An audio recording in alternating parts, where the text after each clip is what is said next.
이곳은 그녀의 무덤이다. 아직 흙냄새가 채 가시지 않은 새로운 무덤. 나는 부서진 옥비녀 조각을 손에 쥔 채 망연히 서 있었다. 싸늘한 비석에는 윤지수라는 내가 10년간 부르던 그 이름이 새겨져 있었다. 하지만 나는 안다. 이 차가운 땅 속에 묻힌 사람은 윤지수가 아니라 내 아내 서연이라는 것을. 내가 15년을 미친 듯이 찾아 헤맸던 바로 그 사람. 사람들은 그녀가 불의의 사고로 죽었다고 말하지만 그건 사실이 아니다. 내가 그녀를 죽였다. 15년 전 사고가 그녀를 한 번 죽였다면 나의 어리석음과 오만이 그녀를 2번 죽였다. 이 모든 비극이 있기 전 나의 이름은 차민준이었다. 45. 대한민국에서 가장 높은 빌딩을 짓는 건설사 마루건설의 대표. 사람들은 나를 성공한 남자라고 불렀다. 그러나 그들은 몰랐다. 나의 시간은 15년 전 그날 이후로 멈춰버렸다는 것을.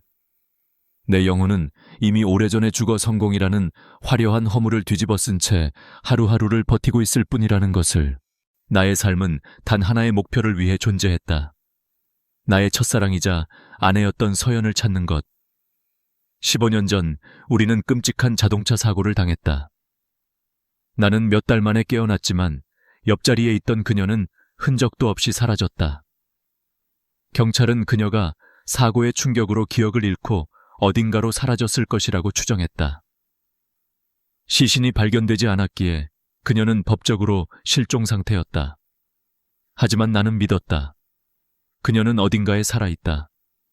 자신의 이름도 나도 우리가 함께했던 시간도 모두 잊은 채 어딘가에서 외롭게 살아가고 있을 것이다.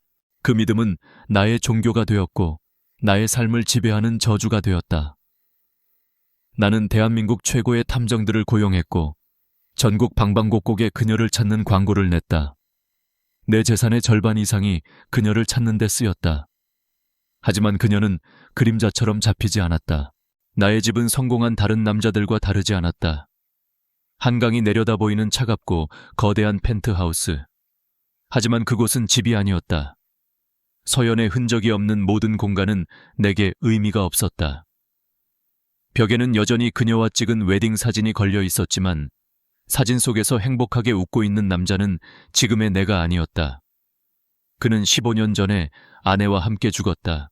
내게는 아들이 하나 있다. 올해 18살인 현우. 아들은 나를 아버지라고 부르지 않고 대표님이라고 부른다. 현우는 엄마의 얼굴을 기억하지 못한다. 녀석이 3살 때 사고가 났으니까. 나는 녀석에게 좋은 아버지가 되어주지 못했다. 아내를 찾는다는 핑계로 나는 늘 녀석의 곁에 없었다. 녀석의 입학식에도 졸업식에도 생일에도. 나는 언제나 길 위에 있었고 녀석은 텅 빈 집을 혼자 지켰다. 우리는 한 집에 사는 타인이었고 그 깊은 골을 만든 것은 전적으로 나의 책임이었다. 이런 나의 지옥 같은 일상을 가능하게 하는 유일한 사람이 있었다. 내 비서 윤지수. 윤지수는 10년째 내 곁에서 일했다. 그녀는 비서라기보다는 나라는 인간을 작동시키는 운영체제 같은 존재였다. 나는 아침에 일어나서 잠자리에 들 때까지 그녀가 설계한 시간표대로 움직였다. 그녀는 내가 좋아하는 커피의 농도를, 내가 상습적으로 복용하는 위장약의 브랜드를, 심지어는 나조차 잊어버리는 어머니의 기일까지 모두 기억했다. 그녀는 내가 필요로 하는 서류를 내가 말하기 전에 내 책상 위에 가져다 놓았고 내가 만나기 싫어하는 사람들을 내가 짜증내기 전에 알아서 차단했다. 그녀는 완벽한 기계 같았다. 언제나 단정한 투피스 정장 차림에 감정을 드러내지 않는 무표정한 얼굴. 그녀는 말이 없었고 불필요한 질문을 하지 않았으며 내 변덕과 히스테리를 묵묵히 받아냈다. 지난 10년간 내 곁을 스쳐 지나간 수많은 비서들 중에서 그녀는 유일하게 1년을 넘긴 사람이었다. 때로는 그녀가 사람이 아닐지도 모른다는 섬뜩한 상상을 하기도 했다. 어쩌면 그녀는 내 고통을 양분 삼아 살아가는 존재가 아닐까. 그렇지 않고서야 어떻게 인간이 이 지독한 남자를 10년이나 견뎌낼 수 있단 말인가. 나는 그녀에게 고마워하지 않았다. 그녀의 완벽한 일 처리는 당연한 것이었고 그녀의 희생은 그녀가 받는 높은 연봉에 포함된 것이라고 생각했다. 나는 그녀의 사생활에 대해 아무것도 몰랐고 알려고 하지도 않았다. 그녀는 내게 그저 윤비서일 뿐이었다. 내 인생이라는 무대의 배경, 혹은 잘 만들어진 소품 같은 존재. 하지만 이제 돌이켜보면 그녀는 언제나 그곳에 있었다. 내가 서연의 환영을 쫓아 전국을 헤맬 때 텅 빈 사무실을 지킨 것은 그녀였다. 내가 술에 취해 밤늦게 회사로 돌아왔을 때 말없이 꿀물을 타주던 사람도 그녀였다. 내가 아들 녀석과 싸우고 가슴을 칠 때 조용히 진통제를 건네주던 손길도 그녀의 것이었다. 나는 그때 왜 몰랐을까? 내게 필요한 사람이, 내가 그토록 찾아 헤매던 사람이 사실은 언제나 내 등 뒤에 가장 가까운 곳에 서 있었다는 것을. 나는 서연이라는 과거의 망령에 눈이 멀어 내 곁에서 조용히 빛나고 있던 현재의 기적을 알아보지 못했다. 이 이야기는 나의 어리석음에 대한 기록이자 한 여자를 2번 죽인 한 남자의 참회록이다. 모든 것이 완벽하게 망가져버린 지금 나는 우리가 함께했던 시간을, 내가 그녀를 알아보지 못했던 그 눈먼 시간들을 복기해본다. 어쩌면 그 시간들 속에 내가 놓쳐버린 구원의 기회가 숨어 있었을지도 모르기 때문이다. 손에 쥔 이 부서진 옥비녀처럼 나의 후회는 이미 산산조각 났지만 윤지수라는 그림자는 소리가 없었다. 그녀는 언제나 안개처럼 나타나 내 주변을 맴돌다 해가 지면 연기처럼 사라졌다. 그녀의 하루는 나보다 먼저 시작되었다. 내가 새벽 운동을 마치고 텅 빈 사무실에 들어설 때면 내 책상 위에는 이미 김이 모락모락 나는 커피 한 잔이 놓여 있었다. 과테말라 안티구아 원두를 정확히 92도에 물로 내린 내가 가장 선호하는 방식의 커피였다. 나는 단 한 번도 내 취향을 그녀에게 말해준 적이 없었다. 그녀는 그저 내가 마시는 커피 브랜드를 보고 가장 완벽한 추출법을 스스로 알아냈을 뿐이다. 그녀가 관리하는 나의 하루는 한치의 오차도 없는 악보와 같았다.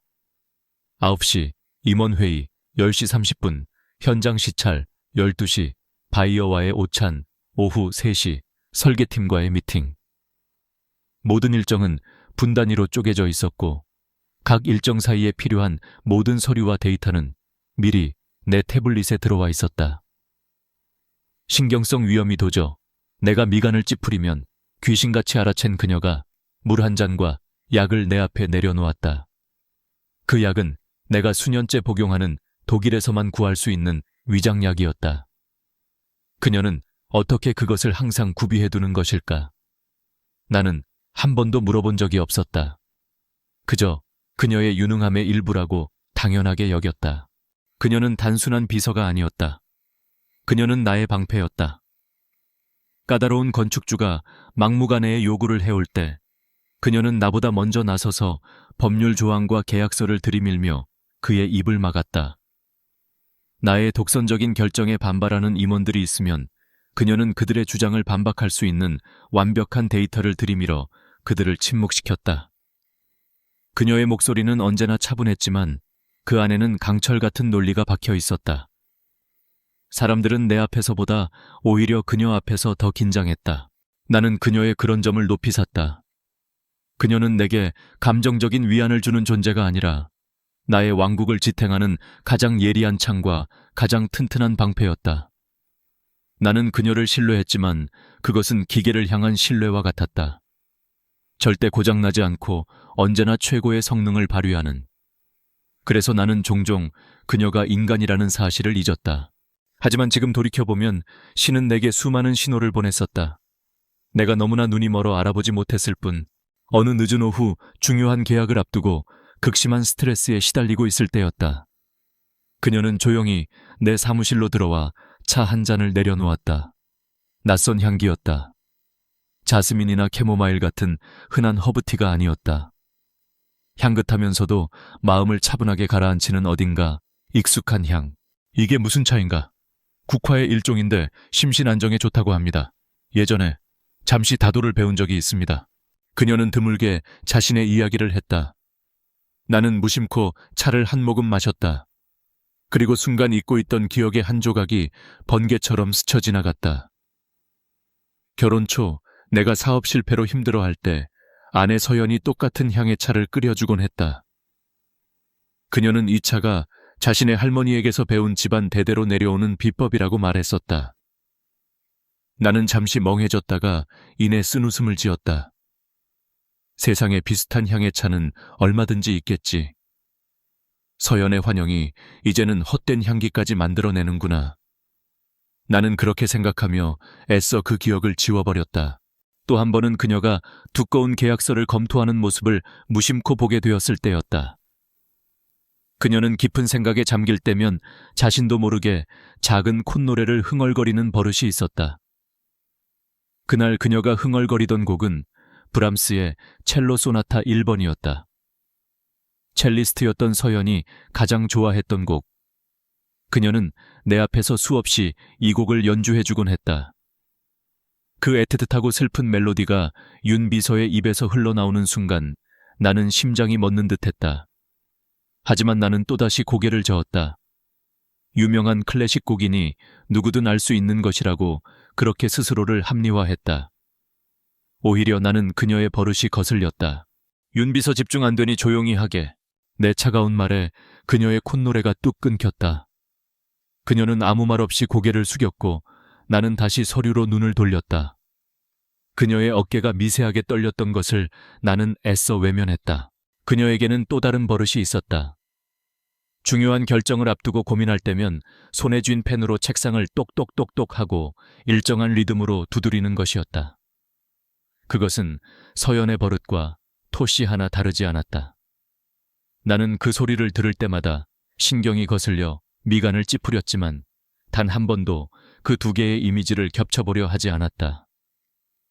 내 안의 서연은 햇살처럼 따뜻하고 여린 사람이었다.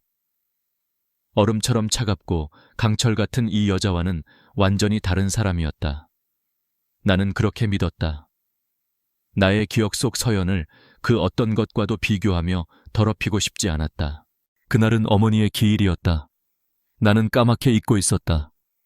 아침 일찍 출근한 내 책상 위에는 하얀 국화 꽃다발과 함께 작은 메모가 놓여 있었다. 오늘 사모님 기일이십니다.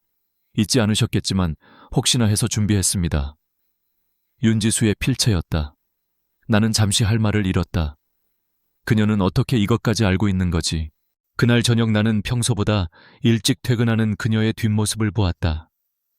그녀는 언제나처럼 소리 없이 자신의 물건을 챙겨 내게 가볍게 목례를 하고 사무실을 나섰다. 텅 빈 사무실에 홀로 남자 나는 처음으로 이상한 감각에 휩싸였다.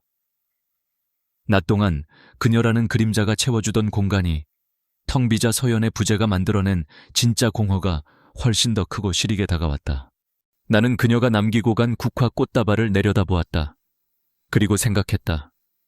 윤지수는 대체 어떤 사람일까? 그녀는 정말 내가 생각하는 것처럼 감정 없는 기계일까? 아니면 그 무표정한 얼굴 뒤에 아무도 모르는 그녀만의 우주를 감추고 있는 것일까? 그것은 내가 지난 10년간 그녀에게 처음으로 가져본 인간적인 호기심이었다. 하지만 그 호기심은 이내 서연을 향한 그리움에 잠식되어 희미하게 흩어져 버렸다. 그녀는 그저 유능한 비서일 뿐이었다. 그 이상도 그 이하도 아니었다. 나의 어리석은 의심은 곧바로 더 큰 충격과 함께 구체적인 형태로 다가왔다. 그 사건은 우리가 심혈을 기울여 짓고 있는 서울의 새로운 랜드마크가 될 초고층 빌딩의 건설 현장에서 일어났다. 그곳은 언제나 먼지와 소음 분주하게 움직이는 사람들로 가득한 전쟁터였다. 나는 그곳에서 살아있음을 느끼곤 했다. 사무실의 답답한 공기와는 다른 날 것 그대로의 에너지가 넘치는 곳이었기 때문이다. 그날도 나는 윤지수와 함께 현장을 둘러보고 있었다. 그녀는 헬멧을 쓴 채 한 손에는 태블릿을 들고 내 지시를 받아 적고 있었다. 그녀는 이런 혼란스러운 장소에서도 전혀 흐트러짐이 없었다. 오히려 평소보다 더 집중하고 더 날카로워 보였다. 51층 외벽 마감재 샘플 오늘 오후까지 내 사무실로 가져오라고 해. 그리고 안전관리팀 오늘 특별 점검 결과 보고서도. 내가 지시를 내리는 순간이었다. 바로 위층에서 작업하던 인부의 실수였는지 아니면 갑자기 불어온 돌풍 때문이었는지 상층부에 아슬아슬하게 걸쳐있던 거대한 철제 파이프 하나가 우리를 향해 떨어지기 시작했다. 위험해. 누군가 비명을 질렀지만 설계도에 정신이 팔려있던 나는 그 소리를 듣지 못했다. 죽음의 그림자가 나를 덮치기 직전이었다. 그때였다. 내 옆에 서 있던 윤지수가 믿을 수 없는 속도로 움직였다. 그녀는 비명을 지르거나 망설이지 않았다. 그저 본능처럼 맹수 같은 움직임으로 나를 거칠게 밀쳐냈다. 나는 중심을 잃고 바닥으로 나뒹굴었다. 그리고 거의 동시에 쾅 하는 굉음과 함께 내가 서 있던 바로 그 자리에 철제 파이프가 떨어져 콘크리트 바닥을 박살냈다. 현장은 아수라장이 되었다. 인부들이 달려왔고 안전요원의 호루라기 소리가 날카롭게 울렸다. 나는 멍한 상태로 몸을 일으켰다. 그리고 내 눈에 들어온 것은 팔을 감싸쥔 채 창백하게 굳어있는 윤지수의 모습이었다. 그녀의 흰색 셔츠 소매가 찢어져 있었고 그 사이로 붉은 피가 배어나오고 있었다. 파이프가 그녀의 팔을 스치고 지나간 것이다. 윤비서 괜찮아. 나는 이성을 잃고 그녀에게 달려갔다. 그녀는 고통스러운 듯 입술을 깨물고 있었지만 나를 보자마자 안도의 한숨을 내쉬었다. 대표님은 괜찮으십니까? 이 와중에도 그녀는 내 걱정을 하고 있었다. 난 괜찮아, 자네 팔이. 당장 병원으로 가야겠어. 나는 그녀의 팔을 붙잡아 상처를 살폈다. 찢어진 소매를 거칠게 걷어 올리는 순간 나는 얼어붙고 말았다. 새로 생긴 피가 흐르는 깊은 상처 바로 아래. 그녀의 손목 안쪽에 희미하지만 선명한 초승달 모양의 흉터가 있었다. 세상이 멈췄다. 시간의 흐름이 정지하고 주변의 모든 소음이 사라졌다. 내 머릿속에서는 오래된 필름이 돌아가기 시작했다. 18살의 서연. 우리는 동네 뒷산의 커다란 나무에 오르다가 그녀가 발을 헛디뎌 떨어졌다. 그때 나뭇가지에 손목이 걸려 찢어졌고 아문 뒤에 정확히 저 모양의 흉터가 남았다. 나는 그녀의 손을 잡고 수백 번, 수천 번 저 흉터를 어루만지곤 했다. 세상에서 오직 나만이 아는 그녀의 작은 비밀 같은 상처였다. 나는 홀린 듯이 그녀의 흉터에서 눈을 떼지 못했다. 그리고 천천히 고개를 들어 그녀의 얼굴을 보았다. 땀과 먼지로 얼룩진 얼굴, 고통으로 일그러진 표정. 하지만 그것은 내가 기억하는 서연의 얼굴이 아니었다. 15년이라는 시간은 한 사람의 얼굴을 이렇게나 바꿀 수 있단 말인가. 햇살 같던 미소와 쉽게 눈물 찢던 여린 감성은 어디로 가고 강철 같은 의지와 얼음 같은 침착함만이 남았단 말인가. 아닐 거야. 나도 모르게 중얼거렸다. 아니야, 그럴 리가 없어. 나는 미친 사람처럼 고개를 저었다. 이것은 말도 안 되는 우연일 뿐이다. 세상에 비슷한 흉터를 가진 사람은 얼마든지 있을 수 있다. 나의 그리움이, 나의 죄책감이 마침내 헛것을 만들어내고 있는 것이다. 나는 이 가능성을 받아들일 수 없었다. 만약 그녀가 정말 서연이라면 나는 지난 10년간 내 아내를 바로 곁에 두고도 알아보지 못한 채 그녀를 완벽한 타인으로 유용한 도구로 취급한 쓰레기가 되어버린다. 15년간의 내 고통과 탐색은 모두 한편의 바보 같은 희극이 되어버린다. 나는 그 진실을 감당할 자신이 없었다. 차라리 지금처럼 고통스러운 편이 나았다. 대표님, 그녀의 목소리가 나를 현실로 돌려놓았다. 나는 정신을 차리고 다급하게 외쳤다. 빨리빨리 구급차 불러 김 부장 윤비서 병원으로 모셔. 나는 혼란스러웠다. 죽음의 문턱에서 살아났다는 안도감보다 그녀의 흉터가 주는 충격이 훨씬 더 컸다. 나는 그날 이후 며칠 동안 일에 집중할 수 없었다. 계속해서 그녀의 흉터와 서연의 얼굴이 눈앞에 겹쳐 보였다. 하지만 나는 결국 그 의심의 문을 열지 않았다. 아니, 열지 못했다. 나는 그 문 뒤에 있을지도 모르는 진실이 두려웠다. 그래서 나는 그것을 묻어버리기로 결심했다. 그저 기이한 우연의 일치라고, 내 기억의 장난이라고 치부해버렸다. 그것이 나의 두 번째 죄악의 시작이었다. 신이 내 눈앞에 데려다준 기적을 나 스스로 외면하고 부정해버린 죄. 그날의 사고 이후 나와 윤지수 사이에는 보이지 않는 벽이 생긴 듯했다. 나는 애써 아무렇지 않은 척했지만 그녀의 손목에 있는 그 흉터는 유령처럼 내 의식을 맴돌았다. 나는 나도 모르게 그녀를 관찰하기 시작했다. 하지만 그것은 희망을 품은 관찰이 아니었다. 오히려 그녀가 서연이 아니라는 증거를 찾기 위한 필사적인 자기방어에 가까웠다. 나는 그녀의 모든 행동에서 서연과의 차이점을 찾아내려 애썼다. 서연은 감정적이고 눈물이 많았지만 윤지수는 어떤 상황에서도 평정을 잃지 않았다. 서연은 숫자에 약했지만 윤지수는 복잡한 재무제표를 한눈에 꿰뚫어 보았다. 서연의 글씨는 아이처럼 동글동글했지만 윤지수의 글씨는 칼날처럼 날카롭고 절도 있었다. 그래 그녀는 서연일 리가 없었다. 그녀는 내 아내와는 완전히 다른 종류의 인간이었다. 나는 그렇게 스스로에게 되뇌며 마음속 깊은 곳에서 피어오르는 의심의 싹을 짓밟았다. 그 의심을 인정하는 순간 내 세상이 무너져 내릴 것만 같았다. 바로 그때 구원처럼 전화 한 통이 걸려왔다. 내가 15년째 고용하고 있는 사립탐정에게서 온 전화였다. 대표님 드디어 찾은 것 같습니다. 서연 사모님과 인상착의가 거의 일치하는 분을 찾아냈습니다. 탐정의 흥분된 목소리에 내 심장이 발작적으로 뛰기 시작했다. 그는 강원도 속초의 한 작은 마을에서 15년 전쯤 기억을 잃은 채 나타나 지금까지 조용히 살고 있는 여자가 있다고 했다. 나이도 키도 희미한 인상착의도 모두 서연과 비슷했다. 그 소식은 내게 마약과도 같았다. 윤지수의 흉터를 본 이후 나를 괴롭히던 혼란과 불안에서 벗어날 수 있는 완벽한 탈출구였다. 나는 이 희망에 필사적으로 매달렸다. 그래, 여기 있었구나. 내 아내는 이런 소박하고 조용한 곳에서 나를 기다리고 있었구나. 당장 그곳으로 가겠네. 자세한 주소를 보내줘. 나는 이성을 잃었다. 산더미처럼 쌓인 업무도 곧 있을 중요한 해외 투자자 미팅도 모두 머릿속에서 사라졌다. 오직 속초라는 두 글자만이 내 세상을 가득 채웠다. 나는 즉시 윤지수를 불렀다. 윤비서 당분간 내 모든 스케줄을 취소하게. 중요한 개인 사정이 생겼어. 얼마나 걸릴지는 나도 몰라. 내 목소리는 나도 모르게 떨리고 있었다. 지난 10년간 단 한 번도 보인 적 없었던 흥분과 초조함이었다. 윤지수는 내 얼굴을 잠시 쳐다보았다.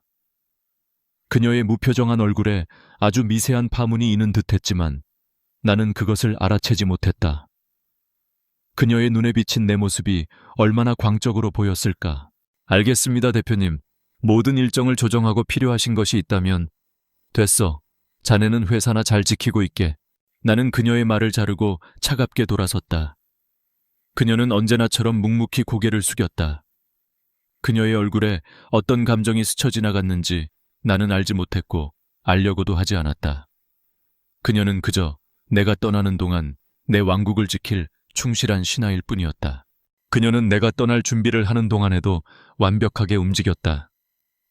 속초행 비행기표를 예매하고 현지에서 내가 머물 숙소를 예약했으며 갈아입을 옷과 상비약까지 챙겨 내 차 트렁크에 실어놓았다.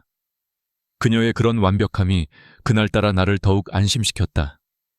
그녀는 역시 프로페셔널한 비서일 뿐 그 이상도 이하도 아니라고. 내가 떠나던 날 밤 윤지수는 텅 빈 내 사무실에 남아 야근을 하고 있었다. 내가 없는 동안의 업무 계획을 정리하고 각 팀장들에게 지시사항을 전달하는 듯했다. 나는 그녀에게 아무 말 없이 사무실을 나섰다. 어서 이곳을 벗어나 나의 진짜 세상 서연이 있는 곳으로 가고 싶었다. 하지만 내가 보지 못한 곳에서 비극의 또 다른 톱니바퀴가 돌기 시작하고 있었다. 그날 밤 홀로 남은 윤지수는 거대한 대표이사실을 정리했다. 어지럽게 널려있는 서류들을 정리하고 내가 마시다만 커피잔을 치웠다. 그러다 그녀는 책상 위에 놓인 내 가족 사진을 보게 되었다. 젊은 시절의 나와 환하게 웃고 있는 서연, 그리고 그 품에 안겨있는 아기 현우. 그녀는 자신도 모르게 사진을 한참 동안 들여다보았다. 사진 속 여자의 미소가 이상하게 가슴을 아프게 찔렀다. 이유를 알 수 없는 슬픔이 밀려왔다. 그녀는 그날 밤 꿈을 꾸었다. 아주 생생하고 끔찍한 꿈. 끝이 보이지 않는 어두운 도로를 달리는 차 안. 옆자리에는 한 남자가 운전을 하고 있었다.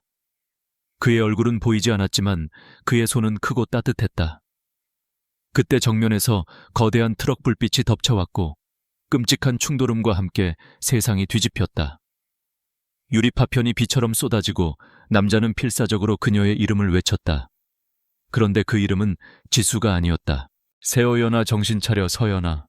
윤지수는 비명을 지르며 잠에서 깨어났다. 온몸은 식은땀으로 젖어 있었고 심장은 터질 듯이 뛰고 있었다. 꿈이 너무나 생생해서 마치 실제로 겪은 일처럼 느껴졌다. 서연. 그 낯선 이름은 누구일까? 그리고 꿈속에서 애타게 그 이름을 외치던 남자의 목소리는 왜 그렇게 사장님의 목소리와 닮아 있었을까? 그녀는 혼란스러운 머리를 감싸 쥐었다. 자신의 과거는 10살 때 사고로 부모님을 잃고 고아원에서 자란 것이 전부였다. 원장님은 그렇게 말했다. 하지만 이 끔찍한 꿈은 대체 무엇이란 말인가? 그녀의 굳건했던 세상에 아주 작은 의심의 균열이 생기기 시작했다. 나는 그런 그녀의 혼란을 전혀 알지 못한 채 오직 잘못된 희망을 품고 속초로 향하는 비행기에 몸을 실었다. 나는 진짜 서연을 등지고 서연의 허상을 쫓아가고 있었다. 비극은 그렇게 두 개의 평행선 위에서 서로 다른 속도로 하지만 같은 종착역을 향해 달려가고 있었다. 내가 속초에서 헛된 희망을 쫓는 동안 서울에 남은 윤지수의 세계는 뿌리부터 흔들리고 있었다. 그날 밤의 꿈은 일회성 악몽이 아니었다. 서연이라는 이름은 지워지지 않는 낙인처럼 그녀의 뇌리에 박혔다. 그녀는 업무에 집중하려 애썼지만 문득문득 꿈속의 장면들이 현실과 겹쳐 보였다. 유리 파편이 쏟아지던 순간 남자의 절박한 외침. 그 모든 것이 마치 어제 겪은 일처럼 생생했다. 그녀는 자신의 정체성에 대해 처음으로 의심을 품기 시작했다. 나는 누구인가? 정말 10살 때 사고로 모든 것을 잃은 고아 윤지수가 맞는가? 그렇다면 이토록 생생한 기억의 파편들은 다 무엇이란 말인가? 그녀는 자신의 삶이 마치 누군가 잘 짜놓은 각본 같다는 느낌을 지울 수 없었다. 계기는 아주 사소한 곳에서 찾아왔다. 회사의 법무팀에서 15년 전에 오래된 계약서 원본을 급하게 찾아달라는 요청이 왔다. 전산화되기 이전의 서류라 대표이사실 가장 깊숙한 곳에 있는 자료 보관 창고를 뒤져야만 했다. 그곳은 나조차 거의 들어가지 않는 잊힌 시간의 먼지가 쌓인 공간이었다. 윤지수는 몇 시간에 걸쳐 낡은 서류 더미를 뒤졌다. 그러다 그녀는 선반 가장 안쪽에서 낡은 가죽 상자 하나를 발견했다. 상자 위에는 CMJ, 개인 소장품이라는 나의 이니셜이 희미하게 적혀 있었다. 직업적 윤리가 그것을 열어보아서는 안 된다고 말하고 있었다. 하지만 꿈에서 시작된 거대한 의문이 그녀의 이성을 마비시켰다. 그녀는 홀린 듯이 떨리는 손으로 상자의 잠금 장치를 풀었다. 상자 안에는 한 사람의 시간이 고스란히 박제되어 있었다. 나의 시간, 그리고 서연의 시간이었다. 낡은 사진 앨범들, 우리가 주고받았던 연애 편지들, 그리고 비단 손수건에 고이 쌓인 옥비녀 하나. 윤지수는 숨을 죽인 채 앨범을 펼쳤다. 그 안에는 지금보다 훨씬 젊고 행복해 보이는 나의 모습과 그 곁에서 햇살처럼 웃고 있는 한 여자가 있었다. 꿈속의 그 여자였다. 사진 속 여자의 손목에는 초승달 모양의 흉터가 선명했다. 자신의 손목에 있는 것과 똑같은 흉터. 그녀는 저도 모르게 자신의 손목을 감싸 쥐었다. 그녀는 앨범을 넘기다 마지막 사진 앞에서 완전히 얼어붙었다. 서연이 첼로를 켜는 모습이었다. 그리고 그 옆에는 나의 영원한 뮤즈 서연에게라고 적힌 내 필체가 있었다. 사진 속 서연은 브람스의 첼로 소나타 악보를 보고 있었다. 그녀가 무의식 중에 흥얼거리던 바로 그 곡이었다. 퍼즐 조각들이 섬광처럼 하나로 꿰어 맞춰지는 순간이었다. 하지만 그녀의 이성은 여전히 그 끔찍한 진실을 부정하고 있었다. 그때 그녀의 손이 상자 바닥에 있던 옥비녀를 향했다. 서연이 가장 아끼던 내가 첫 월급을 타서 선물했던 비녀였다. 그녀의 손가락이 차가운 옥의 표면에 닿는 순간 모든 것이 폭발했다. 댐이 무너지듯 닫혀있던 기억의 수문이 열렸다. 수만 개의 기억 파편들이 홍수처럼 그녀의 머릿속으로 밀려들었다. 첼로의 깊은 울림, 그의 품에 안겨 웃던 순간의 따스함, 약혼 반지를 받고 흘리던 기쁨의 눈물, 끔찍한 사고의 충돌음과 비명, 그리고 병원 천장의 하얀 불빛. 모든 것이 뒤섞여 그녀를 덮쳤다. 서연아. 그의 절규가 귓가에 울렸다. 이어서 낯선 여자의 목소리가 들려왔다. 아가, 이제부터 내 이름은 윤지수야. 넌 사고로 부모님을 잃었단다. 과거는 다 잊고 새로 시작하는 거야. 그게 널 위한 길이야. 윤지수는 머리를 감싸주며 비명을 질렀다. 진짜 기억과 심어진 기억이 충돌하며 뇌를 갈기갈기 찢는 듯한 고통이 몰려왔다. 그녀는 그 자리에 쓰러져 의식을 잃었다. 얼마나 지났을까? 정신을 차린 그녀는 차가운 창고 바닥에 쓰러져 있었다. 눈물과 땀으로 온몸이 흠뻑 젖어 있었다. 그녀는 더 이상 윤지수가 아니었다. 그렇다고 온전한 서연도 아니었다. 그녀는 두 개의 삶, 두 개의 기억 사이에서 길을 잃은 혼돈 그 자체였다. 그녀는 이 진실을 확인해야만 했다. 그녀는 비틀거리며 일어나 무작정 차를 몰았다. 그녀가 자라난 곳이라고 알고 있던 경기도 외곽의 작은 보육원으로. 그곳의 원장 수녀는 그녀에게 유일한 가족과도 같은 존재였다. 보육원에 도착한 그녀는 원장 수녀의 방문을 거칠게 열었다. 그녀의 엉망인 행사에게 원장 수녀는 깜짝 놀랐다. 서연은 울부짖으며 물었다. 말씀해주세요. 제가 누구죠? 제 진짜 이름이 뭐예요? 서연 맞죠? 제가 서연이죠. 그녀의 절규 앞에 노수녀의 얼굴이 하얗게 굳어졌다. 수십 년간 그녀를 짓눌러왔던 비밀의 무게가 마침내 무너져 내렸다. 그녀는 떨리는 목소리로 모든 것을 고백했다. 그녀는 서연의 먼 친척이었고 사고 후 기억을 모두 잃고 혼수 상태에 빠진 서연을 지켜보았다. 의사는 서연이 깨어나도 정신적 충격이 너무 커서 정상적인 삶을 살기 힘들 것이라고 말했다. 마침 남편을 찾아 헤매는 나의 모습이 너무나 위태로워 보였기에 그녀는 서연을 보호해야 한다고 생각했다. 그래서 서연이 깨어났을 때 그녀의 과거를 모두 지우고 윤지수라는 새로운 삶을 선물했던 것이다. 그것이 그녀를 위한 최선의 사랑이라고 믿으면서 모든 진실을 알게 된 서연은 망연자실하게 보육원을 걸어 나왔다. 그녀의 10년이라는 시간, 윤지수로서 꿋꿋하게 살아왔던 모든 노력이 한순간에 거짓이 되었다. 그녀가 쌓아 올린 모든 것이 신기루처럼 사라져버렸다. 나는 누구인가? 그토록 사랑했던 남편을 기억하지 못한 채 지난 10년간 그의 그림자로 살아온 바보인가? 아니면 고통스러운 과거를 잊고 자신의 힘으로 우뚝 선 강인한 여자 윤지수인가? 그녀는 자신이 누구인지 알 수 없었다. 서연도 지수도 아닌 경계인. 그녀는 텅 빈 도로 위에 홀로 서서 이제 무엇을 해야 할지, 어디로 가야 할지 알지 못한 채 그저 오열할 뿐이었다. 속초에서의 며칠은 희망과 절망이 교차하는 지옥 같은 시간이었다. 탐정이 찾아낸 여자는 멀리서 본 뒷모습이 서연과 놀랍도록 닮아 있었다. 나는 심장이 터질 듯한 기대로 그녀에게 접근했지만 그녀가 돌아보는 순간 나의 희망은 산산조각 났다. 그녀는 서연이 아니었다. 닮았지만 결정적으로 다른 사람이었다. 무엇보다 그녀의 눈에는 내가 기억하는 서연의 총명함과 따스함이 없었다. 그녀는 그저 평범하고 삶에 지친 여자일 뿐이었다. 나는 허탈한 마음으로 서울로 돌아왔다. 돌아오는 내내 나는 윤지수와 수시로 통화하며 회사의 업무를 처리했다. 그런데 그녀의 목소리가 어딘가 이상했다. 언제나처럼 차분하고 명료했지만 그 기저에 미세한 떨림과 깊은 슬픔이 배어있는 듯했다. 무세운 일 있나, 윤 비서? 아닙니다, 대표님. 목소리가 안 좋은데 내가 없어서 일이 많은가? 아닙니다, 괜찮습니다. 그녀는 언제나처럼 모든 것을 부정했다. 나는 내가 예민해진 탓이려니 하고 넘겼다. 내가 없는 동안 회사를 책임지느라 과로한 것이겠지. 며칠 뒤 그녀가 처음으로 나에게 휴가를 요청했다. 집안에 급한 일이 생겨 이틀 정도 자리를 비워야 할 것 같다는 짧은 문자 메시지였다. 지난 10년간 단 하루도 자리를 비운 적 없던 그녀였기에 의아했지만 나는 그러라고 했다. 어쩌면 그녀에게도 나 모르는 그녀만의 삶과 고통이 있겠지. 그녀가 휴가를 다녀온 뒤, 그리고 내가 속초에서 돌아온 뒤 사무실의 공기는 미묘하게 달라져 있었다.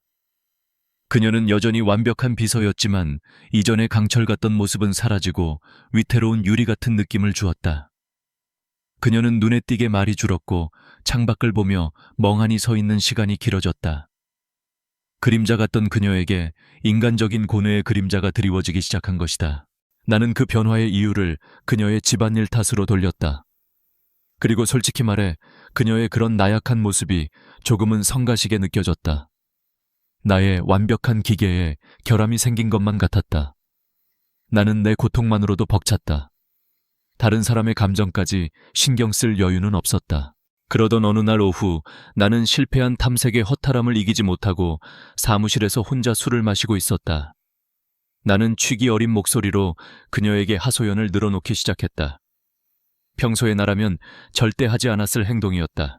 이번엔 정말 서연인 줄 알았어. 15년이야 15년. 한 사람을 찾는데 내 인생의 3분의 1을 썼는데 이제는 지치는군. 나는 자조적인 웃음을 터뜨리며 위스키 잔을 비웠다. 나는 그녀에게 어떤 위로나 동정을 바란 것이 아니었다. 그저 내뱉을 상대가 필요했을 뿐이다. 그녀는 언제나처럼 묵묵히 내 이야기를 들어주는 완벽한 감정의 쓰레기통이 되어줄 것이라고 생각했다. 그 여자는 내 아내는 첼로를 켰었지. 브람스를 아주 좋아했어. 그리고 국화차를 잘 끓였고 웃을 때면 꼭 아이 같았는데 나는 잊었던 기억들을 하나씩 꺼내 늘어놓았다. 서연의 이야기를 바로 서연 자신 앞에서. 이 얼마나 끔찍하고 잔인한 아이러니인가. 한참을 떠들던 나는 문득 고개를 들었다. 그리고 나는 내 눈을 의심했다. 윤지수가 울고 있었다. 소리내어 우는 것이 아니었다. 그저 표정 없는 얼굴 위로 눈물 한 방울이 힘없이 흘러내리고 있었다. 그녀는 황급히 고개를 돌려 눈물을 닦아냈다. 죄송합니다, 대표님. 눈에 먼지가 들어가서. 그녀의 목소리가 심하게 잠겨 있었다. 나는 순간 할 말을 잃었다. 지난 10년간 나는 그녀의 눈물을 단 한 번도 본 적이 없었다. 화를 내는 것도 웃는 것도 본 적이 없었다. 그녀는 내 앞에서 언제나 감정이 거세된 존재였다. 그런데 그런 그녀가 내 아내의 이야기를 듣다가 눈물을 흘리다니. 의심의 불씨가 다시 살아나려는 순간 나는 애써 그것을 눌러껐다. 아니야, 그럴 리 없어. 그녀는 그저 술 취한 상사의 신세 한탄에 감정이입을 한 것뿐이겠지. 혹은 그녀 역시 과거의 아픈 사랑의 기억이라도 있는 것이겠지. 나는 그렇게 생각했다. 그렇게 믿어야만 했다. 됐어, 퇴근하게. 나는 그녀를 사무실에서 내보냈다. 그녀가 나간 뒤 나는 다시 혼자가 되었다. 하지만 그날 밤은 무언가 달랐다. 그녀가 흘린 눈물 한 방울이 내 견고했던 세상에 또 하나의 균열을 만들고 있었다. 나는 알지 못했다. 그녀의 그 눈물이 동정이 아니라 자기 자신을 향한 비탄의 눈물이었다는 것을. 그녀는 그날부터 침묵의 거짓말을 시작했다.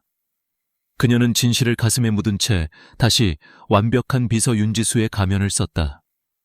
남편 앞에서 남편의 죽은 아내를 연기해야 하는 여자. 그녀는 매일 밤 누구에게도 말할 수 없는 진실을 일기장에 적어 내려갔다고 한다. 자신의 정체성을 확인하고 또 부정하면서 그녀의 침묵은 나를 보호하기 위한 것이라고 스스로를 위로했지만 사실 그것은 우리 모두를 더 깊은 비극으로 몰고 가는 가장 잔인한 형태의 거짓말이었다. 그리고 나는 그 거짓말의 가장 완벽한 공범이었다. 속초에서의 실패는 나를 좌절시켰지만 동시에 나를 더 깊은 광기로 몰아넣었다. 나는 한 번 맛본 희망이라는 마약의 맛을 잊을 수가 없었다. 서연을 찾을 수 없다면 서연을 만들면 되지 않는가. 그 비뚤어진 생각은 내 머릿속에서 맹독성 버섯처럼 자라나 나의 남은 이성마저 모두 잠식해버렸다. 나는 결국 속초의 그 여자에게 다시 연락했다. 그녀의 이름은 박미영이었다. 나는 그녀에게 거부할 수 없는 제안을 했다. 서울의 최고급 아파트를 얻어주고 평생 만져볼 수 없는 큰 돈을 주겠다고. 그 대가로 그녀에게 요구한 것은 단 하나였다. 내 안에 서연이 되어달라는 것. 제정신이세요. 그녀는 처음에는 나를 미친 사람 취급했다. 당연한 반응이었다. 하지만 돈의 힘은 그녀의 상식보다 강했다. 가난과 빚에 허덕이던 그녀는 결국 나의 제안을 수락했다. 그렇게 나의 끔찍한 연극이 시작되었다. 나는 그녀를 서울로 데려와 그녀를 서연으로 조각하는 일에 몰두했다. 나는 그녀에게 서연의 사진과 비디오를 보여주었다. 서연의 말투, 서연의 웃음소리, 서연의 걸음걸이까지. 나는 박미영이라는 존재를 지우고 그 위에 서연이라는 허상을 더 씌우려 했다. 그녀에게 서연이 입던 스타일의 옷을 입혔고 서연이 쓰던 향수를 뿌리게 했으며 서연이 좋아하던 음식을 먹게 했다. 심지어는 그녀에게 첼로 레슨까지 받게 했다. 나는 그녀를 사랑한 것이 아니었다. 나는 그녀라는 텅 빈 캔버스 위에 내 기억 속 서연의 모습을 그리고 있었을 뿐이다. 이 모든 끔찍한 과정의 집행자는 아이러니하게도 윤지수였다. 나는 윤지수에게 박미영의 아파트를 구하게 했고 그녀의 첼로 강사를 섭외하게 했으며 그녀에게 필요한 모든 물품을 구매해서 보내게 했다. 나는 그녀에게 박미영을 그분이라고 칭하며 관련된 모든 일정을 나의 개인적인 최우선 순위로 처리하라고 지시했다. 나는 그때 내가 그녀에게 얼마나 잔인한 짓을 하고 있는지 전혀 알지 못했다. 나는 그저 그녀가 유능한 비서로서 나의 기이한 명령을 완벽하게 수행하고 있다고만 생각했다. 그녀는 내 지시에 단 한 번도 토를 달지 않았다. 그녀는 묵묵히 박미영의 아파트 계약서를 처리했고 최고의 첼로 강사를 수소문했으며 백화점에서 서연의 스타일과 가장 비슷한 옷들을 골라보냈다. 하지만 그녀는 변해가고 있었다. 그녀의 얼굴에서는 마지막 남은 감정의 흔적마저 사라져 완벽한 가면처럼 굳어갔다. 그녀는 점점 더 마르고 창백해졌다. 마치 생명력을 조금씩 잃어가는 식물처럼. 나는 그 변화를 그녀의 과로 탓이라고 생각했다.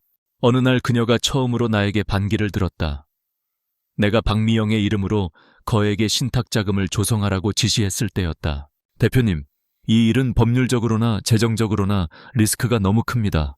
만약 그분이 계약을 어기거나 이 사실이 외부에 알려지기라도 한다면 그녀의 목소리는 차분했지만 그 안에는 분명한 경고의 의미가 담겨 있었다. 하지만 광기에 휩싸인 내 귀에는 어떤 조언도 들리지 않았다. 나는 그녀의 충고를 나의 신성한 과업에 대한 도전으로 받아들였다. 윤 비서. 나는 차갑게 그녀의 말을 잘랐다. 이건 돈이나 리스크의 문제가 아니야. 내가 잃어버린 것을 되찾는 일이야. 자네는 이해 못해. 사랑하는 사람을 잃어본 적 없는 사람은 이 고통을 절대 이해할 수 없어. 내 잔인한 말에 그녀의 어깨가 파르르 떨리는 것을 보았다. 그녀는 입술을 깨물며 고개를 숙였다. 그 얼굴에 어떤 상처가 새겨졌는지 나는 보지 못했다. 나는 그저 내 뜻을 거스른 그녀에게 화가 났을 뿐이다. 그 순간 우리 사이를 이어주던 마지막 신뢰의 끈이 끊어지고 있었다. 그날 이후 그녀는 다시 침묵했다. 그리고 나의 광기는 점점 더 심해졌다. 나는 박미영을 데리고 서연과 함께 갔던 레스토랑에 가고 우리가 함께 걸었던 거리를 걸었다. 나는 그녀에게 서연이 그랬던 것처럼 웃어보라고, 서연이 그랬던 것처럼 나를 바라보라고 강요했다. 박미영의 연기는 어설펐고 그녀의 미소는 공허했다. 나는 그녀가 서연이 아님을 알면서도 이 연극을 멈출 수가 없었다. 이 거짓된 위안이라도 없으면 나는 정말 미쳐버릴 것 같았기 때문이다. 어느 저녁 나는 레스토랑에서 박미영과 저녁을 먹고 있었다. 그 레스토랑은 내가 서연에게 청혼했던 곳이었다. 나는 맞은편에 앉은 박미영을 보며 말했다. 웃어봐 서연이처럼. 그녀는 어색한 미소를 지어 보였다. 나는 그 미소에서 서연의 그림자를 찾으려 애썼다. 그때 레스토랑 창밖으로 누군가 서 있는 것이 보였다. 비에 젖은 채 텅 빈 눈으로 우리를 바라보고 있는 여자. 윤지수였다. 그녀가 왜 거기에 있었는지는 모른다. 우연히 지나가던 길이었을까 아니면 나를 따라온 것일까. 그녀는 잠시 우리를 바라보더니 이내 어둠 속으로 말없이 사라졌다. 나는 그 순간 심장이 서늘하게 내려앉는 것을 느꼈다. 그녀의 눈빛. 그것은 슬픔도 분노도 아니었다. 그것은 모든 것을 포기한 사람의 깊고 공허한 절망이었다. 나는 알 수 없는 불안감에 휩싸였지만 이내 고개를 저었다. 그녀는 그저 내 비서일 뿐이다. 내 인생의 비극과는 아무런 상관이 없는 사람이다. 나는 다시 내 앞에 가짜 서연에게 집중하려 애썼다. 하지만 그녀의 텅 빈 눈빛이 어둠 속으로 사라지던 그 위태로운 뒷모습이 불길한 잔상처럼 내 머릿속을 떠나지 않았다. 나의 침묵하는 공범자. 그녀의 침묵이 실은 나를 향한 가장 큰 비명이자 경고였음을 나는 그때도 알지 못했다. 나의 광기는 나의 통제를 벗어나 주변 모든 것을 파괴하기 시작했다. 박미영이라는 가짜 서연은 더 이상 나의 인형으로 만족하지 않았다. 그녀는 나의 집착을 무기 삼아 자신의 탐욕을 채우기 시작했다. 그녀는 더 비싼 보석을, 더 호화로운 생활을 요구했다. 그리고 급기야 나의 가장 아픈 부분을 건드리기 시작했다. 바로 내 아들 현우였다. 나는 어리석게도 박미영을 현우에게 소개하며 그녀가 너의 새로운 엄마가 될 수도 있다고 말했다. 15년간 엄마의 부재 속에서 그리고 아빠의 무관심 속에서 홀로 자란 현우는 나보다 훨씬 더 현실을 꿰뚫어 보고 있었다. 녀석은 박미영을 벌레 보듯 쳐다보았고 나를 향해서는 경멸을 감추지 않았다. 제정신이세요. 현우가 나에게 쏘아붙였다. 고작 저런 가짜를 엄마 자리에 앉히려고 지난 15년을 허비하신 겁니까? 우리 엄마는 죽었어요. 아빠가 만든 환상 속이 아니라 현실에서는 이미 죽었다고요. 제발 현실을 좀 사세요. 아빠 노릇도 못하면서 남편 노릇은 제대로 할 수 있을 것 같아요. 아들의 비수 같은 말에 나는 이성을 잃고 녀석의 뺨을 때렸다. 닥쳐, 짝하는 날카로운 소리와 함께 우리 부자 관계의 마지막 남은 끈마저 끊어지고 말았다. 현우는 증오가 가득한 눈으로 나를 노려보더니 그대로 집을 나가버렸다. 그날 이후 녀석은 집에 돌아오지 않았다. 박미영은 회사 일에도 손을 대기 시작했다. 그녀는 사모님 행세를 하며 회사에 나타나 직원들에게 이래라 저래라 지시를 내렸고 법인카드를 제 것처럼 사용하며 문제를 일으켰다.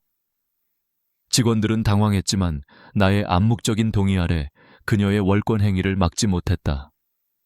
회사는 서서히 망가져가고 있었다. 내가 평생을 바쳐 이룩한 왕국이 내 손으로 직접 끌어들인 트로이의 목매에 의해 무너지고 있었다. 이 모든 것을 지켜보던 윤지수는 더 이상 침묵할 수 없었다.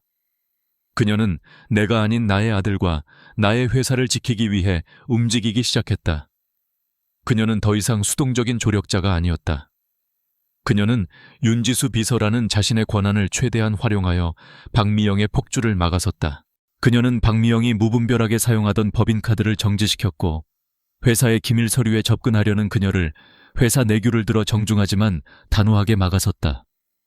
그리고 집을 나간 현우에게 몰래 연락해 아이가 머물 곳과 필요한 용돈을 챙겨주기까지 했다. 그녀는 내가 버린 아들을 나 대신 보살피고 있었다. 나는 이 모든 사실을 박미영의 불평을 통해 알게 되었다. 그녀는 내게 달려와 윤지수가 자신을 무시하고 방해한다며 울고불고 난리를 쳤다. 당신 비서가 뭔데 나한테 이래라 저래라 하는 거예요. 내가 누구인지 잊었어요. 분노가 머리끝까지 치밀었다. 나는 당장 윤지수를 내 사무실로 불렀다. 나의 가장 완벽한 도구, 가장 충실한 부하가 감히 내게 반기를 든 것이다. 그녀는 나의 신성한 과업을 방해하고 있었다. 윤 비서, 지금 이게 무슨 짓인가? 나는 살기 어린 목소리로 물었다. 그녀는 조금도 두려워하는 기색 없이 굳건한 눈으로 나를 마주보았다. 대표님께서 잘못된 길을 가시는 것을 막아야 했습니다. 잘못된 길 자네가 뭘 안다고 함부로 판단하는 거지. 이건 내 일이야. 내 가족의 일이라고. 그분은 대표님의 가족이 아닙니다. 그분은 대표님의 집착이 만들어낸 허상일 뿐입니다. 그리고 그 허상이 지금 대표님의 진짜 가족인 현우 도련님과 대표님의 인생 그 자체인 회사를 망가뜨리고 있습니다. 그녀의 직원은 내 마지막 남은 이성의 끈을 끊어버렸다. 감히 내 비서 따위가 나를 가르치려 들다니. 내가 어떤 고통 속에서 이 일을 벌이고 있는지 아무것도 모르면서 나는 자리에서 벌떡 일어나 그녀의 뺨을 향해 손을 치켜들었다. 하지만 차마 때리지는 못했다. 대신 나는 그보다 더 잔인한 말을 그녀의 심장에 박아 넣었다. 자네가 뭔데, 당신이 뭔데, 내 일에 끼어들어. 당신은 그냥 비서일 뿐이야. 월급 받고 내 명령이나 처리하면 되는 그냥 내 비서라고 감히 내 가족사에 끼어들지 마. 그 말을 내뱉는 순간 나는 보았다. 그녀의 얼굴이 한순간에 무너져 내리는 것을. 그녀의 눈에 떠오른 것은 슬픔이나 분노가 아니었다. 그것은 완전한 파멸 존재 자체가 부정당한 사람의 절대적인 절망이었다. 지난 10년간 단 한 번도 무너진 적 없었던 그녀의 강철 같던 가면이 산산조각 나고 있었다. 내가 내뱉은 말 한마디가 어떤 의미인지 나는 그때는 몰랐다. 나는 진짜 아내에게, 진짜 엄마에게 당신은 이 가족과 아무 상관없는 타인이라고 소리친 것이었다. 나는 그녀의 존재 자체를, 그녀의 사랑과 희생을, 그녀의 과거와 현재 모두를 송두리째 부정해버렸다. 그녀는 아무 말도 하지 않았다. 그저 텅 빈 눈으로 나를 잠시 바라보더니 천천히 몸을 돌려 사무실을 나갔다. 그 위태로운 뒷모습에서 나는 처음으로 진짜 두려움을 느꼈다. 무언가 아주 잘못되었다는, 돌이킬 수 없는 실수를 저질렀다는 본능적인 공포였다. 하지만 나는 그 불안감을 애써 외면했다. 그리고 그날의 그 잔인한 선택을 나는 곧 평생을 후회하게 된다. 그녀는 그날 침묵의 거짓말을 끝내기로 결심했기 때문이다. 너무 늦어버린 진실을 내 앞에 꺼내놓기로. 그날 이후 윤지수는 회사에 나오지 않았다. 처음 하루 이틀은 분노 때문에 그녀의 부재를 대수롭지 않게 여겼다. 감히 내게 반기를 든 것에 대한 당연한 결과라고 스스로에게 휴식을 준 셈치라고 생각했다. 하지만 그녀가 없는 사무실은 지옥이었다. 나의 완벽한 세계는 순식간에 혼돈에 빠졌다. 수십 통의 전화가 빗발쳤고 중요한 서류들은 어디에 있는지 알 수 없었으며 예정된 스케줄은 엉망으로 뒤엉켰다. 나는 그제야 깨달았다. 지난 10년간 나의 왕국을 지탱해온 것은 나의 능력이 아니라 그녀의 보이지 않는 헌신이었다는 것을. 나는 불안감에 휩싸여 그녀에게 수십 통의 전화를 걸었지만 그녀는 받지 않았다. 마치 처음부터 존재하지 않았던 사람처럼 그녀는 내 세상에서 흔적도 없이 사라져버렸다. 바로 그때 내 휴대폰으로 문자 메시지 한 통이 도착했다. 그녀에게서 온 것이었다. 오늘 저녁 7시 저희 집으로 와주세요. 대표님께서 찾으시던 것을 보여드리겠습니다. 메시지에는 낯선 주소 하나가 적혀 있었다. 나는 혼란스러웠다. 내가 찾던 것 그녀가 대체 무엇을 안단 말인가. 하지만 나는 지푸라기라도 잡는 심정으로 해가 지기만을 기다렸다. 저녁 7시 나는 그녀가 보내준 주소에 낡은 오피스텔 앞에 서 있었다. 그녀가 이런 초라한 곳에 살고 있었다는 사실에 나는 조금 놀랐다. 초인종을 누르자 곧 문이 열렸다. 문을 열어준 그녀의 모습에 나는 숨을 멈췄다. 그녀는 언제나 입던 단정한 정장 대신 하얀 원피스를 입고 있었다. 화장기 없는 얼굴은 창백했지만 이상하게도 15년 전 서연의 모습을 떠올리게 했다. 그녀의 작은 집안은 놀라울 정도로 깔끔하게 정돈되어 있었다. 그리고 테이블 위에는 낯익은 물건 하나가 놓여 있었다. 내 사무실 창고 깊숙한 곳에 있어야 할 낡은 가죽 상자. 앉으세요. 그녀가 차분한 목소리로 말했다. 나는 홀린 듯이 그녀의 맞은편 의자에 앉았다. 그녀는 상자를 열어 그 안에서 옥비녀 하나를 꺼내 테이블 위에 올려놓았다. 내가 서연에게 선물했던 바로 그 비녀였다. 이게 왜 여기? 제가 찾던 것이 바로 여기 있었더군요. 그녀가 내 말을 잘랐다. 대표님, 제가 바로 서연이에요. 그녀의 고백에 나는 순간 아무 생각도 할 수 없었다. 뇌가 작동을 멈춘 것 같았다. 잠시 후 나는 실소를 터뜨렸다. 허수음이었다. 윤비서, 지금 이게 무슨 유치한 장난인가? 내가 속초에서 겪은 일 때문에 자네까지 이러는 건가? 아니면 이것도 박미영처럼 돈을 노리고 꾸민 짓이야? 나는 그녀를 비웃었다. 믿을 수 없었다. 아니, 믿고 싶지 않았다. 지난 몇 달간의 혼란과 실망은 나를 더 이상 아무것도 믿지 못하는 의심주의자로 만들어버렸다. 내가 그토록 찾아 헤매던 사람이 10년간 내 곁에서 기계처럼 일하던 비서라니. 세상에 이보다 더 지독한 농담이 어디 있단 말인가. 당신이 서연이라고. 내 아내는 당신처럼 차갑고 계산적인 여자가 아니었어. 내 아내는 브람스를 좋아하고 국화차를 잘 끓였죠. 그녀가 다시 내 말을 끊었다. 그리고 웃을 때면 아이 같다는 말을 자주 들었고요. 그녀는 내가 며칠 전 술에 취해 그녀에게 했던 말을 그대로 읊조렸다. 그만해. 나는 소리쳤다. 당신이 내 아내에 대해 뭘 안다고 짓거리는 거야. 당신도 결국 돈 때문에 내 약점을 파고드는 저속한 사기꾼일 뿐이야. 내 잔인한 말에 그녀의 얼굴이 무너져 내렸다. 그녀는 더 이상 아무 말도 하지 않았다.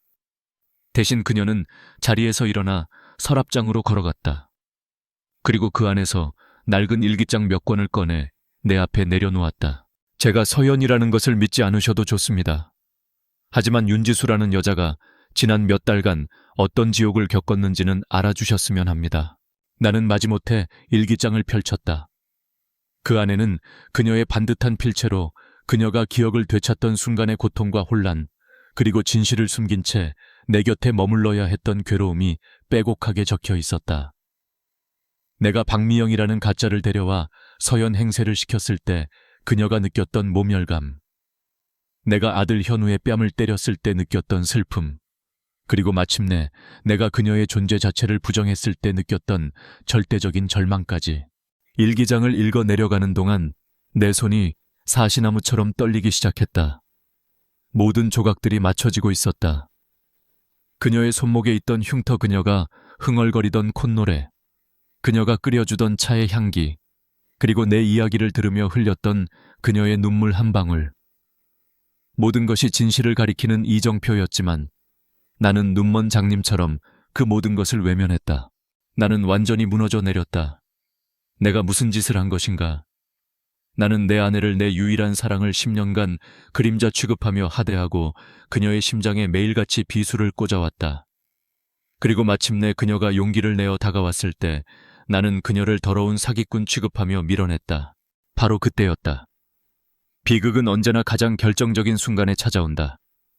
내 휴대폰이 미친 듯이 울리기 시작했다. 회사 법무팀장이었다. 대표님, 큰일 났습니다. 박미영 씨가 신탁 자금을 모두 인출해서 잠적했습니다. 박미영은 처음부터 사기꾼이었다. 그녀는 속초에서부터 나의 집착을 모두 알고 있었고 이 모든 것을 계획했던 것이다. 내 어리석음이 불러온 완벽한 파멸이었다. 하지만 이제 와서 돈 따위는 중요하지 않았다. 나는 떨리는 눈으로 내 앞에 앉아있는 진짜 서연을 바라보았다. 서연아, 여보. 나는 기어들어가는 목소리로 그녀의 이름을 불렀다. 내가 잘못했어. 내가 눈이 멀었어. 용서해줘. 수만 가지 말이 목구멍까지 차올랐지만 단 한마디도 밖으로 나오지 않았다. 그녀는 대답이 없었다. 그녀는 그저 텅 빈 눈으로 창밖의 어둠을 바라보고 있었다. 그녀의 눈에는 더 이상 나에 대한 사랑도 원망도 남아있지 않았다. 그저 깊이를 알 수 없는 공허만이 가득했다. 내가 진실을 깨달았을 때 진실은 이미 아무런 의미를 갖지 못하게 되어버렸다. 나는 그녀를 되찾은 것이 아니었다. 나는 내가 그녀를 완전히 잃어버렸다는 사실을 확인했을 뿐이었다. 그날 밤 그녀의 작은 오피스텔에서 나의 세상은 끝이 났다. 박미영의 사기 행각 따위는 더 이상 중요하지 않았다. 내 눈앞에는 내가 15년을 찾아 헤맨 아내가, 그리고 내가 10년을 그림자 취급한 비서가 하나의 인격체로 부서져 내리고 있었다. 그녀는 더 이상 울지 않았다. 눈물조차 마른 사막처럼 그녀의 얼굴에는 어떤 감정도 남아있지 않았다. 서연아, 내가 잘못했어. 제발. 나의 비참한 애원은 공허한 메아리가 되어 흩어졌다. 그녀는 나를 돌아보지 않았다. 그녀는 천천히 자리에서 일어나 현관에 놓여있던 자신의 자동차 열쇠를 집어들었다. 그리고 아무 말 없이 나를 지나쳐 문을 열었다. 내가 그녀를 막아서야 한다는 것을 알았지만 거대한 죄책감이 내 몸을 의자에 묶어버린 듯 나는 꼼짝할 수 없었다. 그녀는 유령처럼 어둠 속으로 사라져버렸다. 정신을 차리고 그녀를 뒤쫓아 나갔을 때 주차장은 이미 텅 비어 있었다. 나는 미친 사람처럼 차를 몰아 그녀를 찾아 나섰다. 어디로 가야 할지, 어디서부터 찾아야 할지 알 수 없었다. 나는 필사적으로 그녀에게 전화를 걸었지만 차가운 통화 연결음만이 반복될 뿐이었다. 끔찍한 데자뷰가 나를 덮쳤다. 15년 전 그날 밤 사고 직후의 혼돈 속에서 그녀를 찾아 헤매던 그 밤과 똑같았다. 그때 내 휴대폰이 울렸다. 경찰서에서 걸려온 전화였다. 강변북로에서 큰 추돌 사고가 있었는데 차량 주인이 나로 되어 있다는 것이었다. 심장이 땅끝까지 추락했다. 사고가 난 장소는 15년 전 우리 부부가 사고를 당했던 바로 그 장소였다. 나는 악몽 속을 헤매는 기분으로 병원 응급실로 달려갔다. 15년 전과 똑같은 병원의 복도, 똑같은 소독약 냄새. 하지만 이번에는 결과가 달랐다. 수술실 램프가 꺼지고 의사가 지친 얼굴로 걸어 나왔다. 그는 내게 고개를 저었다. 초회선을 다했습니다만 환자분께서 마음을 놓으신 것 같습니다. 정신적 충격이 너무 크셨던 것 같군요. 세상이 무너진다는 것은 그런 것이었다. 나는 복도 벽에 기댄 채 그대로 주저앉았다. 모든 것이 끝났다. 나의 어리석음이, 나의 눈먼 집착이 결국 그녀를 다시 한번 죽음으로 내몬 것이다. 내가 넋을 잃고 있는 사이 보육원의 원장 수녀님이 병원으로 달려왔다. 그녀는 내 앞에서 오열하며 모든 것을 털어놓았다. 윤지수가 바로 서연이었다는 사실을, 자신이 서연을 보호하기 위해 어떤 거짓말을 했는지를. 곧이어 집을 나갔던 현우도 연락을 받고 병원으로 달려왔다. 녀석은 완전히 부서져 버린 내 모습을 보고 아무 말도 하지 못했다. 우리 사이의 골은 이제 그 어떤 것으로도 메울 수 없는 거대한 비극의 강이 되어버렸다. 이야기는 다시 현재로 돌아온다. 나는 그녀의 새로운 무덤 앞에 서 있다. 내가 지어준 사랑하는 아내 서연 이곳에 잠들다 라는 비문이 새겨진 무덤. 나는 그녀의 일기장을 통해 그녀가 윤지수라는 이름으로 얼마나 치열하게 살아왔는지, 그리고 서연이라는 진실 앞에서 얼마나 고통스러워했는지 모두 알게 되었다. 그녀는 서연으로 돌아오고 싶었지만 동시에 지수로서의 삶을 잃고 싶지 않았던 것이다. 하지만 나는 그녀에게 어떤 선택지도 주지 않았다. 내 손에는 두 번째 사고 현장에서 수습된 이제는 가루가 되기 직전인 옥비녀가 들려있다. 나는 이것을 그녀의 무덤에 함께 묻어줄 생각이다. 그녀가 사랑했던 과거와 그녀가 지키려 했던 현재를 모두. 박미영은 결국 잡히지 않았고 회사는 큰 위기를 맞았다. 아들 현우는 나를 떠나 유학을 가버렸다. 나는 모든 것을 잃었다. 내가 평생을 바쳐 이룩한 성공도, 내가 목숨보다 더 사랑했던 아내도, 나의 유일한 핏줄인 아들마저도. 사람들은 나를 비운의 사업가 아내를 잃은 불쌍한 남자라고 말한다. 하지만 나는 안다. 나는 비운의 주인공이 아니라 이 모든 비극을 만들어낸 어리석은 가해자라는 것을.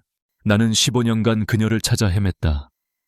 하지만 정작 그녀가 내 곁에 있었던 10년 동안 나는 단 한 번도 그녀를 알아보지 못했다. 나는 서연이라는 과거의 환영을 사랑했을 뿐 변화하고 성장하여 내 앞에 서 있던 현재의 그녀를 사랑하지 않았다. 이제 나의 남은 삶은 이 거대한 후회 속에서 영원히 지속될 것이다. 매일 아침 눈을 뜨며 그녀를 죽인 그날을 떠올리고 매일 밤 잠자리에 들며 그녀를 알아보지 못했던 순간들을 곱씹을 것이다. 이것은 신이 내게 내린 가장 잔인하고 또한 가장 공정한 형벌이다. 나는 이 텅 빈 세상에 홀로 남아 나의 죄의 무게를 짊어지고 살아갈 것이다. 사랑하는 나의 서연, 나의 지수, 내가 두 번 죽인 나의 아내, 부디 그곳에서는 나 없는 평화를 찾기를.